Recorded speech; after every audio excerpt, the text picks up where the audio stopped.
സർവം കൃഷ്ണാർപ്പണമസ്തു. ഭൂലോക വൈകുണ്ഠമായ ഗുരുവായൂരിൽ ധാരാളം പേർ ഭജനയിരിക്കുവാൻ എത്താറുണ്ട്. ഒരു ദിവസം, 3 ദിവസം, 7 ദിവസം എന്ന് തുടങ്ങി ഒരു വർഷം വരെ ഭജനയിരിക്കുന്ന ഭക്തന്മാരുണ്ട്.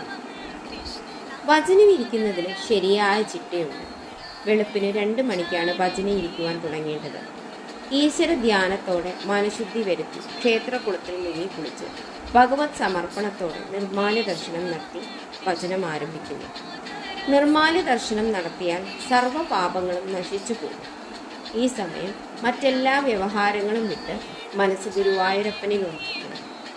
സദാ കൃഷ്ണനാമം മുരുവിട്ട് സാവധാനത്തിൽ കഴിയുന്നത്ര ക്ഷേത്ര പ്രദക്ഷിണം ചെയ്യണം. ജപിച്ച വെണ്ണ വെറും വയറ്റിൽ ഭക്തി ആദരങ്ങളോടെ കഴിക്കണം. ക്ഷേത്രത്തിൽ നിന്ന് ലഭിക്കുന്ന നൈവേദ്യമായ പഴം, പായസം, അന്നദാനം എന്നിവ മാത്രമേ ഭക്ഷിക്കാവൂ. ഉച്ചപൂജയ്ക്ക് നടയടയ്ക്കുന്നതുവരെ പൂജകളെല്ലാം തൊഴുത് നാമജപത്തോടെ ക്ഷേത്രത്തിൽ കഴിയണം. അതിനുശേഷം വിശ്രമിക്കാം. വിശ്രമവേളയിൽ ഭാഗവതം തുടങ്ങിയ ഗ്രന്ഥങ്ങൾ പാരായണം ചെയ്യുകയോ കേൾക്കുകയോ ചെയ്യുന്നത് അത്യുത്തമമാണ്. പകലുറക്കം ഉപേക്ഷിക്കണം. വൈകുന്നേരം നട തുറക്കുന്നതിന് മുൻപ് ദേഹശുദ്ധി വരുത്തി ക്ഷേത്ര ദർശനത്തിലെത്തണം. നാമമന്ത്രങ്ങൾ ഉരുവിട്ട് എല്ലാ പൂജകളും തൊഴുത് നട അടയ്ക്കുന്നതുവരെ ക്ഷേത്രത്തിൽ കഴിയണം.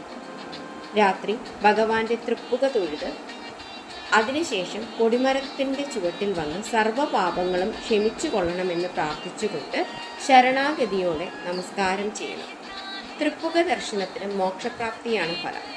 ഭജനമിരിക്കുന്ന ദിവസങ്ങളിൽ കൃഷ്ണനാട്ടമുണ്ടെങ്കിൽ അത് കാണുന്നത് മഹാപുണ്യമാണ്. ഭക്തിയോടെ ഭഗവാന് മുന്നിൽ ഭജനമിരിക്കുന്ന ഭക്തർ ഗുരുവായൂരപ്പൻ്റെ ഏറ്റവും പ്രിയപ്പെട്ടവരായി തീരും.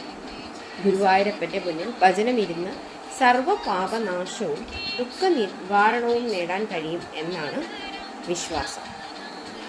സർവം കൃഷ്ണാർപ്പണമസ്തു. നന്ദി.